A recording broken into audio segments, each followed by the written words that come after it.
নমস্কার বন্ধুরা, সুবচনের সাহিত্য সভায় আপনাদের স্বাগত জানাই।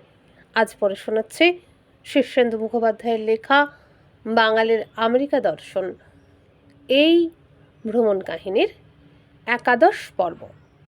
সমারভিলে বঙ্গ সম্মেলন হবে। লেখক এসে হাজির হলেন সমারভিল থেকে 20 মাইল দূরে হোটেল ম্যারিয়টে। এরপর অনেকগুলি উইং নিয়ে ম্যারিয়ট এক বিশাল হোটেল। এটি চেন হোটেল। অন্যান্য জায়গাতেও ম্যারিয়ট হোটেল দেখেছি।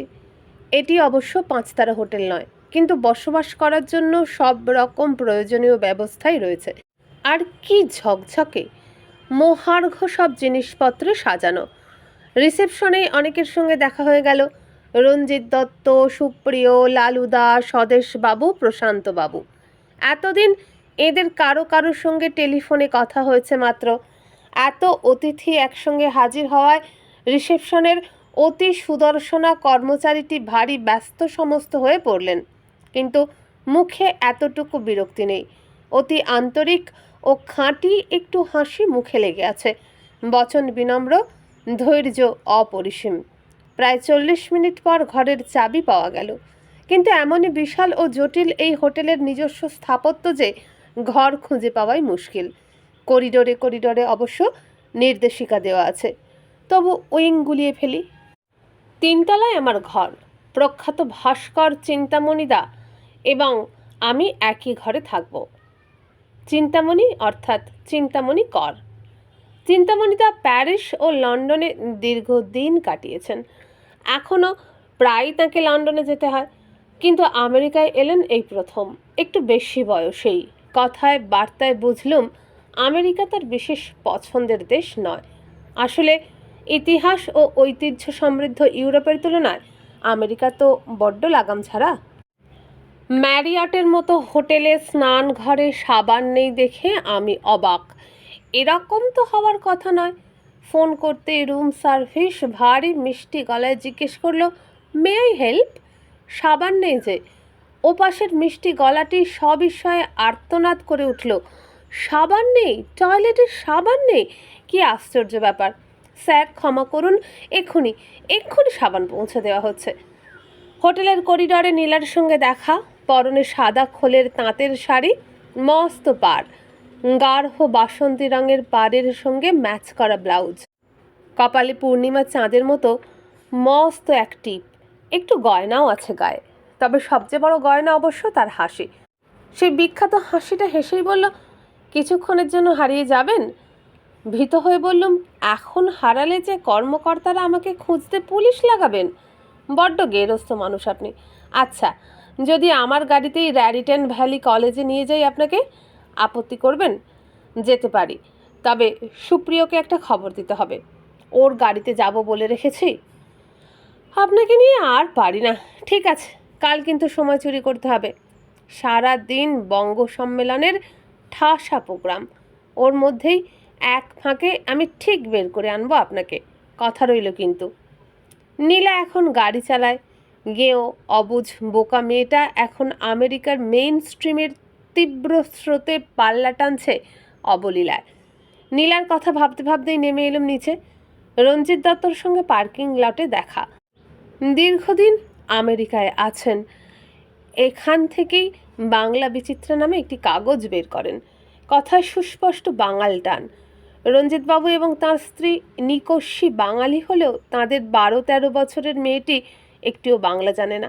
মেয়ে তার মাকে মার্কিন ইংরেজিতে জিজ্ঞেস করলো, মা, তুমি তো বললে ইনি একজন writer. How famous is he? You mean people recognise him when they see him on the street?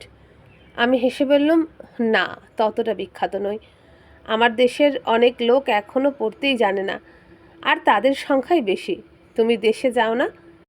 মেয়েটি তার স্বভাবসিদ্ধ মার্কিন ইংরেজিতে বলল, মাঝে মাঝে যাই, ভালো লাগে, সো। তার ভাষা ইংরেজি হলেও তার হাসিটি বাঙালি, আর ভারী লাজুকও সে। এ হলো আমেরিকার দ্বিতীয় প্রজন্মের বাঙালি, যাদের নিয়ে মা বাবাদের মাথা ব্যথার অন্ত নেই। রঞ্জিতদা বললেন, আপনি আমার গাড়িতেই চলুন না। পার্কিং লটে যত গাড়ি আছে সবই বাঙালিদের। রঞ্জিত বাবুর সঙ্গে গেলুম না। তার কারণ অনুষ্ঠানের এখনও ঢের বাকি। চারিদিকটা একটু ঘুরে দেখিনি, তারপর যাওয়া যাবে। একে একে ধুতি পাঞ্জাবি এবং শাড়ি পরা বাঙালি বাবু ও বিবিরা বেরিয়ে আসতে লাগলেন। একে একে গাড়ি ছেড়ে যেতে লাগলো।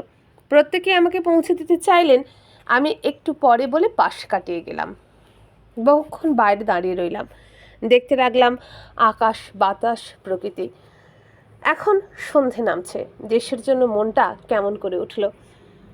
12,000 মাইল দূরে প্রবাসী বাঙালিদের মন তাহলে কেমন উথাল পাথাল হয়। ধনী দেশ বটে, কিন্তু ডলার আয় করা বড় সহজসাধ্য ব্যাপার নয়। এদেশের কাজেরই আদর। কাজের গলতি হলে এক লহমায় আদর ভালোবাসা শেষ হয়ে যায়। চাকরিতে কোনো নিশ্চয়তা নেই, ফলে সবসময় চাপার টেনশন থাকে।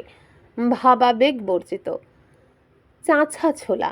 কাজের দেশে ভাবপ্রবণ, আবেগপ্রবণ, অলস বঙ্গসন্তানও শেষ অবধি মানিয়ে নেয় বটে, কিন্তু ব্যাপারটা খুব সুখকর সকলের ক্ষেত্রে হয় না। এখানে অসুখী বাঙালিও আমি অনেক দেখেছি। সুপ্রিয় ডাকছিল, দাদা আর দেরি নয়, চলুন। চলো। সুপ্রিয় ভারী সরল সোজা ছেলে, ভারী সাহিত্য প্রাণ। তার মধ্যে সাহেবি আনার ব্যাপারটা একেবারেই নেই।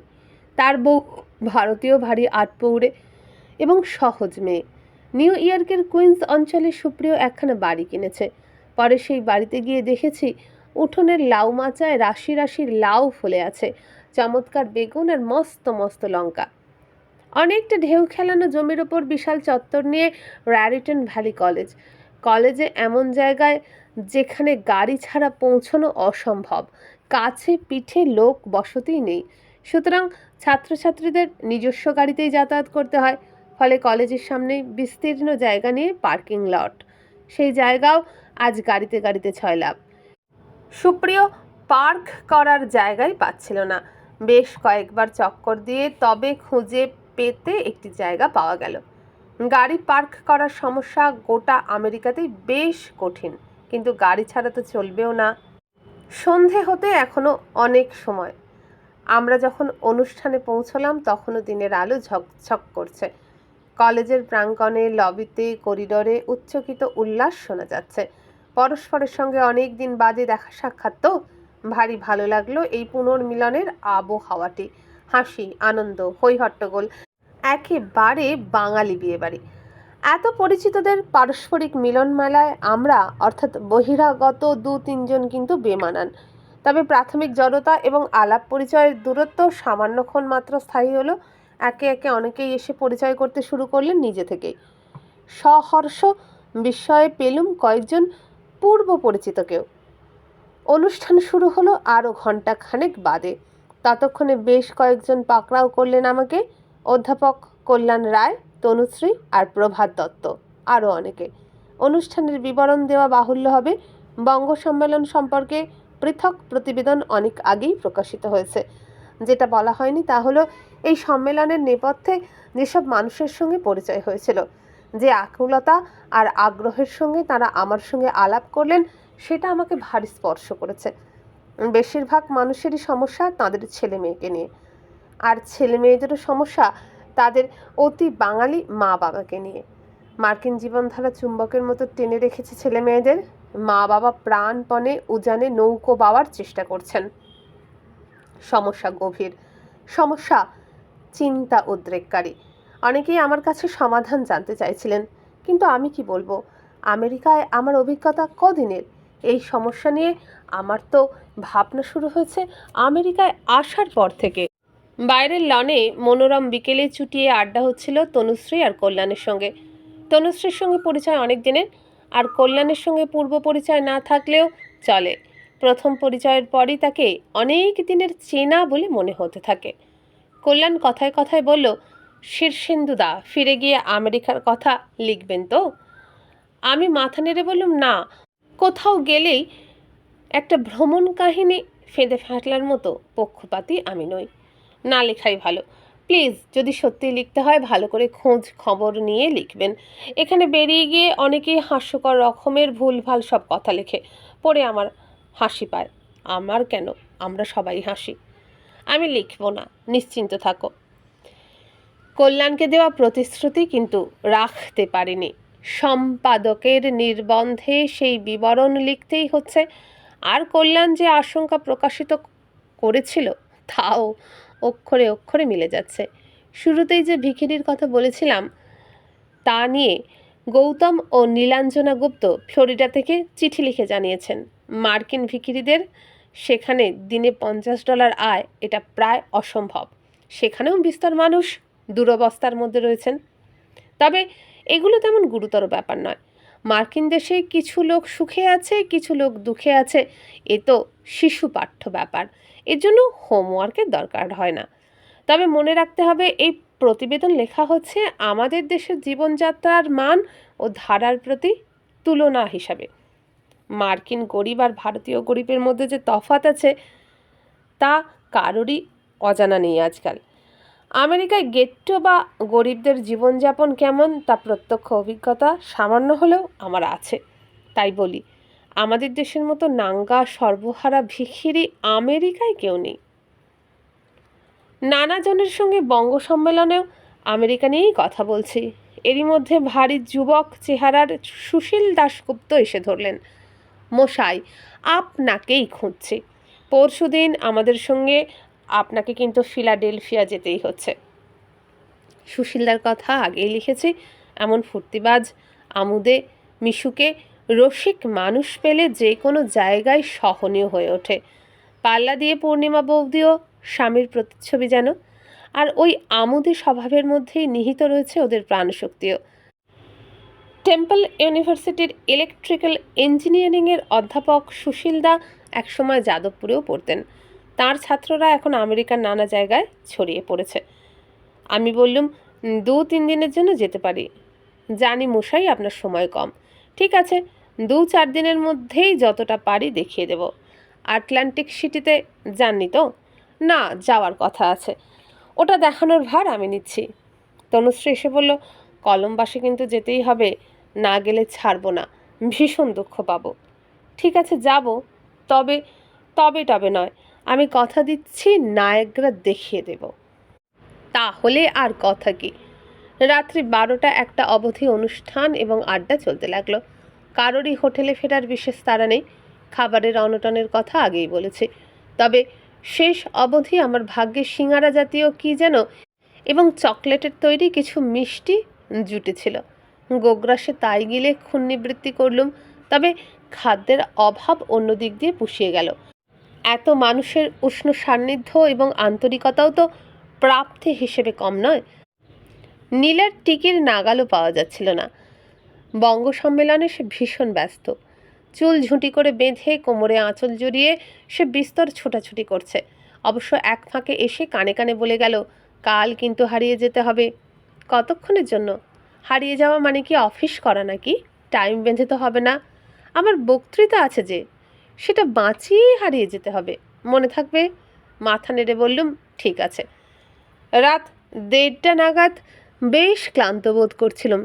কে যেন দয়া করে বলল, চলুন তো আপনাকে হোটেলে পৌঁছে দিই।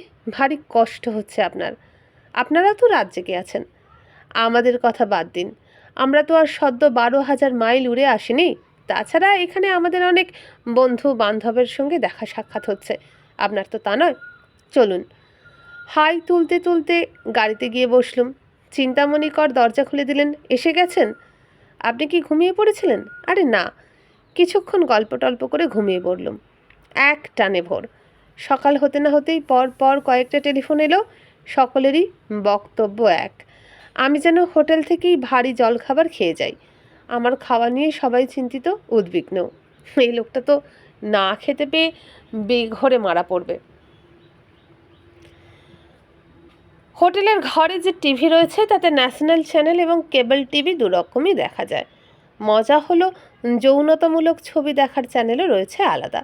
বোতাম টিপলেই তা দেখা যায়, তবে তার জন্য আলাদা পয়সা দিতে হয়। আমেরিকার ব্যক্তি স্বাধীনতা একটু বাড়াবাড়ি রকমের বলেই ব্লু ফিল্ম প্রকাশ্যেই প্রদর্শিত হচ্ছে। নিউ ইয়র্কে একবার আমার সঙ্গী আমাকে পেভমেন্টের এক জায়গায় দাঁড় করিয়ে রেখে সামান্য কোনো কাজে গিয়েছিল অল্পক্ষণের জন্য। যেখানে আমি দাঁড়িয়েছিলাম সেখানে নাকের ডগায় একটি ব্লু ফিল্মের প্রেক্ষাগৃহ। বাইরে রগরগে পোস্টার। বুকিং কাউন্টারে অবশ্য কোনো ভিড়ই নেই। একটি লোককেও হল ঘরে ঢুকতে বা বেরোতে দেখলাম না। এক মেম সাহেব কাউন্টারে বসে বসে হাই তুলছিল। হোটেলের ঘরে আবার বিভিন্ন চ্যানেলে ব্লু ফিল্মের কাটিং দেখাচ্ছিল। উদ্দেশ্য মানুষকে ব্লু ফিল্ম দেখতে প্ররোচিত করা। ব্যাপারটা এতটা ন্যাক্কারজনক যে ভারী ঘেন্না হচ্ছিল দেশটার ওপর।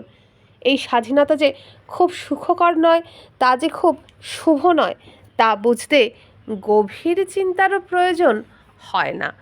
শিশুরাও এর দ্বারা প্রভাবিত ও প্ররোচিত হচ্ছে, তা বোঝার মতো মগজ কি এই অতি মস্তিষ্কের দেশে নেই? কিন্তু শারীরিক ব্যাপারটিকে এরা ভারী জলভাত করে রেখেছে। আর সেই জন্যই আজকাল অধিকাংশ কলেজ বা বিশ্ববিদ্যালয়ের ছেলেদের ও মেয়েদের হোস্টেল আর আলাদা নয়, তারা একসঙ্গেই থাকে। স্কুল থেকেই শুরু হচ্ছে ডেটিং, টাওয়েল পার্টি এবং আরও নানা রকমের মেলামেশা, যা শরীরের সমস্ত নীতিবোধ ও অনুশাসনকে ভেঙে চুরে ঝেঁটিয়ে সাফ করে দিচ্ছে। বাঙালি মা বাবারা এই কারণেই সন্তানকে নিয়ে এত বেশি দুশ্চিন্তায় ভোগেন। কিন্তু আমেরিকা ওই রকমই। কথায় কথায় শোনা যাবে, it's a free country and it is your life. অর্থাৎ দেশটা স্বাধীন এবং জীবনটা তোমার একান্তই নিজস্বভাবে তোমার মতো করেই ভোগ করো। এই ব্লু ফিল্মের দৌরাত্ম্যের ফলে টিভি খুলে সাহস করে খবরটাও শোনা হলো না। তার বদলে সকালে বসে বসে চিন্তামণিদার সঙ্গে গল্প করতে লাগলাম। চিন্তামণিদার অভিজ্ঞতা বিশাল এবং বিচিত্র। কথার ঝুলি খুললে মন্ত্রমুগ্ধ করে রেখে দেন। আমি একটু আলস্যে সকালটা কাটাচ্ছিলাম, কিন্তু লালুদা অর্থাৎ লালমোহন হোর এসে তাড়া দিয়ে গেলেন। তারা আসতে থাকলো সম্মেলনেরও বিভিন্ন লোকের কাছ থেকে। অগত্যা উঠতে হলো। স্নান করে তৈরি হয়ে যখন নিচে নামলুম, তখন ডাইনিং হলে ব্রেকফাস্টের জন্য বেশ ভিড় জমে গেছে। এদেশে রেস্তোরাঁয় চেয়ার খালি না থাকলে ঢুকতে দেওয়া হয় না, বাইরে দাঁড়িয়ে থাকতে হয় লাইন দিয়ে। জায়গা হলে একে একে ঢুকতে দেয়। আমরা 5-7টি বাঙালি লাইন দিয়ে দাঁড়িয়ে রইলুম। আধ ঘন্টা পরে জায়গা পাওয়া গেল। ব্রেকফাস্টের আয়োজন বিপুল এবং বৈচিত্র্য। বুফে ব্যবস্থা, বিশাল লম্বা কাউন্টারে কত যে ফল, দুধ, খাদ্যের আয়োজন, তা না দেখলে প্রত্যয় হয় না। নিরামিষ ব্যবস্থাও প্রচুর। হা ঘরের মতো খেলেও কেউ কিছু বলবে না। আর গড়পড়তা আমেরিকান ওই হা ঘরের মতোই খায়। আমাকেও হা ঘরের মতোই খেয়ে নিতে হবে। কর্মকর্তারা আমাকে বেশি করে খেয়ে নিতে উৎসাহ দিচ্ছেন, কারণ লাঞ্চের ব্যবস্থা সম্বন্ধে তারা নিশ্চিন্ত নন। লাঞ্চ অবশ্যই থাকবে, কিন্তু নিরামিষের ব্যবস্থা কি হবে, বা নিরামিষে পেঁয়াজ রসুন থাকবে কি না, এইসব দুশ্চিন্তাও রয়েছে। দুঃখের বিষয়, সকালবেলা আমার মোটেই খিদে পায় না। সাধারণত সকালের দিকে আমি চা আর জল ছাড়া কিছুই খেতে পারি না। বেলা 10টা 10:30টায় ভাত খেয়ে অফিস যাই।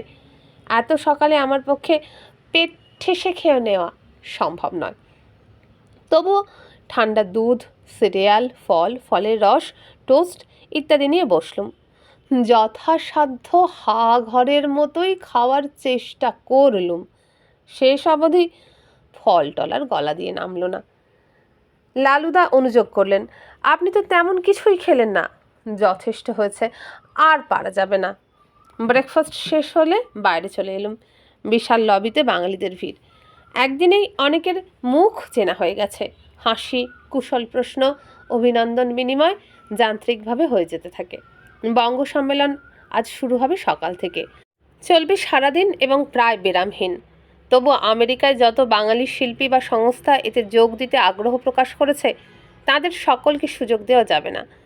যখন র্যারিটন ভ্যালি কলেজে পৌঁছলাম, তখন এইসব নিয়ে কর্মকর্তাদের ব্যতিব্যস্ত দেখতে পেলাম। এই দিনের অনুষ্ঠানে সবচেয়ে অভিনব একটা ব্যাপার ছিল বাঙালি তথা ভারতীয় মা বাবার আমেরিকান সন্তানদের বক্তব্য। কিশোর কিশোরীরা যখন মুখের কাছে মাইক টেনে নিয়ে নির্ভুল ইংরাজিতে তাদের মা বাবাকে তুড়ে দিতে লাগলো, আর দর্শক আসন থেকে মা বাবারা যখন উঠে দাঁড়িয়ে নিজেদের ছেলে মেয়েদের কথার তীব্র প্রতিবাদ জানাতে থাকলেন, তখন পুরো অনুষ্ঠানটি প্রাণ পেয়ে গেল। 22 জন কিশোর কিশোরীও একজনও সেদিন বাংলায় বলেনি। অথচ পরে ব্যক্তিগত আলাপ পরিচয় দেখলুম তারা বেশ ভালো বাংলা বলতে পারে অনেকেই। প্রবীর রায়ের ছেলেকে পরে জিজ্ঞেস করেছিলাম, তাহলে সেদিন ইংরেজিতে বললে কেন? ছেলেটি লাজুক হেসে বলল, ইচ্ছে করেই। এও এক রকমের প্রতিবাদের ভাষা।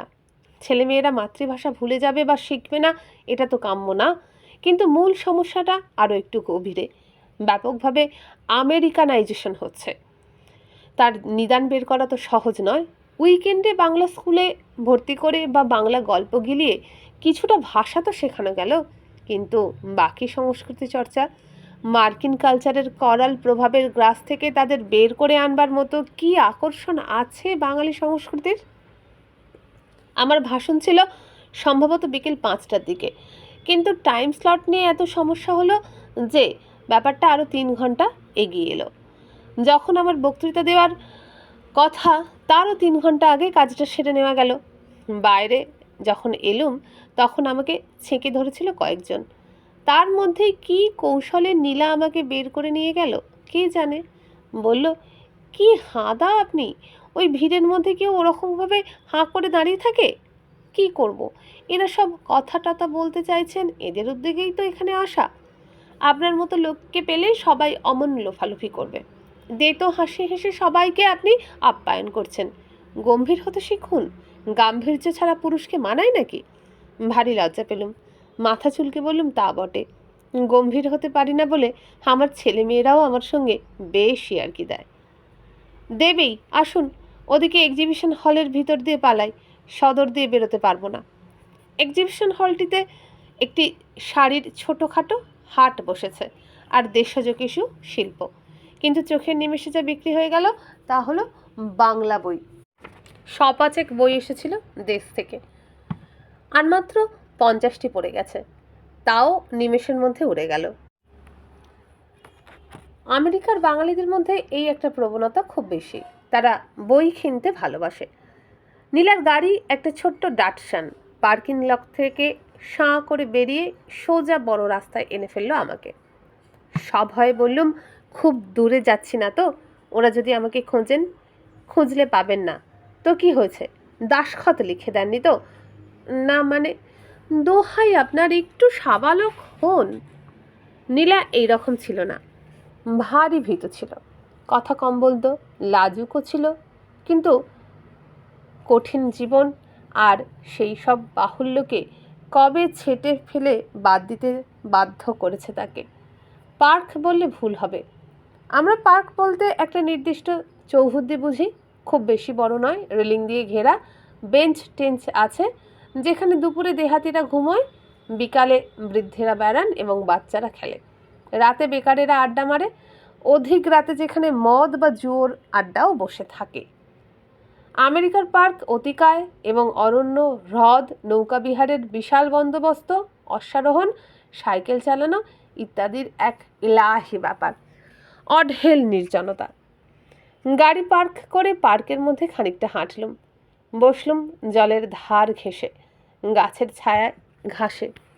তোমার গল্পটা শেষ করনি নীলা? শেষ করতেই তো আনলুম আমাকে। আমার স্বপ্নভঙ্গের কথা আপনাকে তো শুনতে হবেই, বলো। বন্ধুরা, এখানেই শেষ করলাম আজকের 51তম পর্ব। কেমন লাগছে? ভালো লাগলে একটা লাইক করবেন, ভিডিওটা বেশি বেশি করে বন্ধুদের সঙ্গে শেয়ার করবেন, আর আমার চ্যানেলটা এখনও সাবস্ক্রাইব করে না থাকলে সাবস্ক্রাইব করে পাশে থাকা বেল আইকনটি অন করে আমার মনোবল বাড়াতে সাহায্য করবেন। তাহলে আজকের মতো বিদায় নিলাম, নমস্কার।